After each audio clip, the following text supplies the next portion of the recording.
सरकारी पैसा यांच्या बापाचा आहे काय?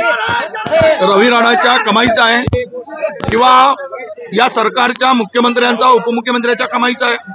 योजना केवळ आता यांची नीती ही कुनीती हे आता स्पष्टपणे दिसत आहे की निवडणुकीच्या मतदानासाठीच ही योजना या नालायक लोकांनी आणली आणि बहिणीला फसवण्याचं काम केलं। अरे सख्या बहिणी म्हणताय, सख्या बहिणीला फसवण्यासाठी योजना आणताय आणि ते मतासाठी आणताय। बहिणींच्या भावनाशी खिलवाड आहे।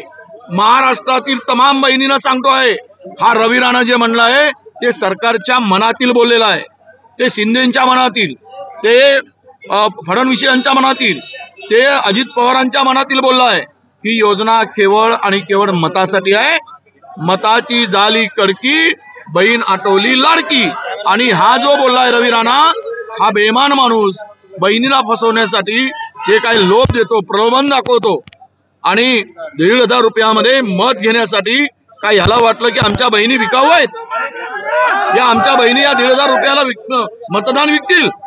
एवढा खरंटा नालायक माणूस मी राजकारणात पाहिला नाही। सर, हा महाराष्ट्राच्या मतदारांचा अपमान आहे का अशा पद्धतीने? महाराष्ट्रातल्या मतदारांचा अपमान आहे, विशेष करून महाराष्ट्रातील संपूर्ण महिला वर्गांचा अपमान आहे, माझ्या सर्व भगिनींचा अपमान आहे। या अपमान या सरकारने केलेला आहे। माझ्या भगिनींची या सरकारने आता माफी मागितली पाहिजे। ही योजना आम्ही मतासाठी आणली होती, आमचा हे उघड झालाय, त्याबद्दल आम्ही माफी मागतो। ही माफी या सरकारने मागितली पाहिजे।